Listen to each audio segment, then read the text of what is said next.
here. You're ready. Welcome to my world. Welcome back, YouTube. It's your favorite action figure reviewer. I'm Ghost of Sparta, and in this fantastic unboxing, I'll be reviewing the Mafex Maximum Carnage from the Amazing Spider-Man. We will take a look at accessories, paint apps, sculpt, and articulation. Now, those size comparisons.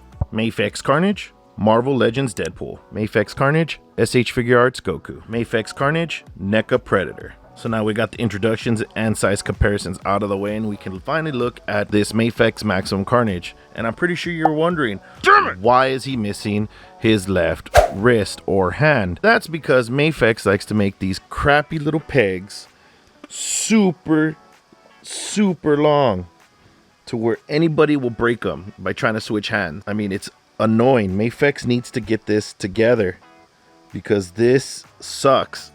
This is the second Mafex figure that I've broken. The first one being the Amazing Spider-Man from Maximum Carnage with the comic book color paint apps, and it's the same hand that broke, and it's just upsetting me. And I know this figure has an issue with this joint right here. It's not a big problem. If you push it in hard enough, you should be able to be fine. But from what I understand is that if you just shave off a little bit of this top piece right here, there's some extra like gunk that gets on there from the molding process. Just shave it off with something and you'll be fine. You just plug it in, make sure you hear the nice little click, and you should be good going forward. There's my rant with this figure and the Mafex line. I mean, I have pretty much all three figures: Spider-Man, Venom, and Carnage. So far, Venom's the only one that doesn't have an issue with the wrist peg. It has a different issue, but it does have an issue, but it doesn't have a wrist peg issue. So if you guys want to check out those reviews, you guys can check out those in the link in the description below. So other than that, this figure's sculpt is amazing. I can't get over how nice they were able to visualize and give us this in plastic, this exact rendition of Carnage from the Amazing Spider-Man or Maximum Carnage. If you guys ever played Maximum Carnage on the Super NES, you'll know about this figure, and you know about, you know, the great music from that game. But this figure embodies that character so well, and the sculpt work is nice. I mean, you could tell it's a thin figure, as Cassidy was. He was a very thin symbiote. I mean, he had a very thin frame, and the symbiote, you know, covered it, obviously, you know, because that's what it does. It gets all over your body, and he was able, and they were able to make sure that his frame was thin enough. Now we got the sculpt work of the black. Now this is not just, you know, painted on there. They actually sculpted because it is risen a little bit, so someone took their time with it. The face, yeah, the paint on for the black is also risen as well, but they did a very nice job with the paint apps of this figure. Now the only gripe I could see is the joints. The red maybe doesn't match the red of the actual figure, but that's fine. I mean, it's something that you're gonna have to get used to, but you know, it is what it is. Now as for the head sculpt and the sculpt itself, it looks great. You can't go wrong with the amount of detail that they put into it. You know, they sculpted them nice thinly. The paint apps is all there. This figure, just as of aesthetic wise, is a good A for effort, pretty much. I mean, you can't get better than that. Now let's get on to everybody's most favorite part, the articulation. It moves up, moves down, swivel, arm rotation, hinge, butterfly joint, bend at the elbow, swivel, and a hinge. Diaphragm joint, back, forward, side to side, waist swivel, leg kicks forward, leg. Damn it! What else, Mafex? What else is gonna fall apart on this figure? Leg kicks forward, kicks back, Carnage with his acrobatic spread, bend at the knee, hinge, hinge, swivel, and a toe hinge. Now with all action figures, accessories is a very important thing, and with Carnage, it's also an essential thing.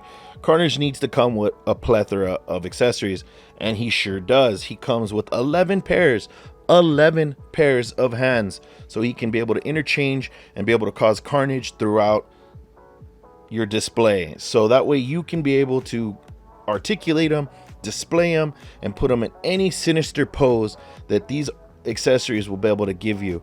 I mean, impaling Peter Parker, chopping off Venom's arm, chopping off a civilian's arm, because this guy just murdered people constantly.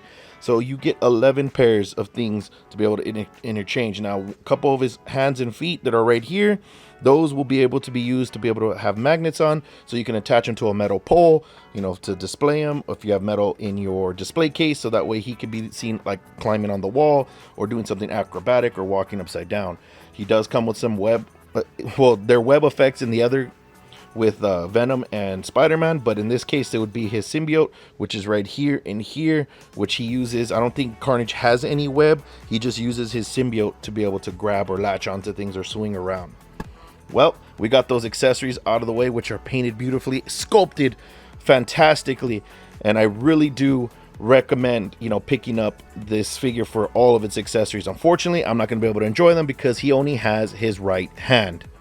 Now, off to the head sculpts. Now, Mafex's Carnage, after unboxing him, you will notice that he comes with 3 head sculpts. He has a nice head sculpt on the left side where it's just, you know, stern looking at you, no really crazy expression. And on the far right, we have a nice laughing, grinning, menacing looking head sculpt. And then we have finally his actual face, which I think is done very well. The sculpt is nice. They got the hair, you know, he has like wavy ass hair, so you could see that in there, and you can see that they sculpted the ears nicely. He has his green eyes, his nice red eyebrows, and the little curl in the front that gives him that like kind of crazy menacing look. Because if you guys don't know the story of Keith Cassidy, he was mentally insane and he was in an insane asylum. But you get these 3 perfectly beautiful painted head sculpts that capture the character Carnage very well, and you can't go wrong with that. So let's get to my final thoughts. Now we're at my final thoughts of this figure, and I have to say, for it being eye-catching, the sculpt work is great, the paint apps is great. You know, if it wasn't for the fact that his wrist peg broke on me, you know, this figure would be getting a 10 out of 10, A+, no problem. But, you know, Mafex is known for its crappy pegs. I mean, you can't go wrong with the figure like this. I mean, they really did really good engineering. I mean, the articulation is there. You know, he's able to get a lot of poses, and you can make this figure look as scary or as nice as you need it to in any diorama or display. I do recommend this figure. The amount of accessories you get to be able to display, the options are infinite to be able to get this guy into whatever pose you'd like. Now, like I said, my few gripes is the wrist peg breaking. It's a big hurt for the figure for me, and I'm gonna have to go find a wrist peg. If you guys know a way where I can get a wrist peg for this guy, please let me know in the comments below. I would really like to fix this guy. And I just want to know, what did you guys think of this figure? Did you guys pick this figure up for yourself? But with all that being said, I do recommend this figure for any Spider-Man fan or collector out there. So I will see you guys on the next review.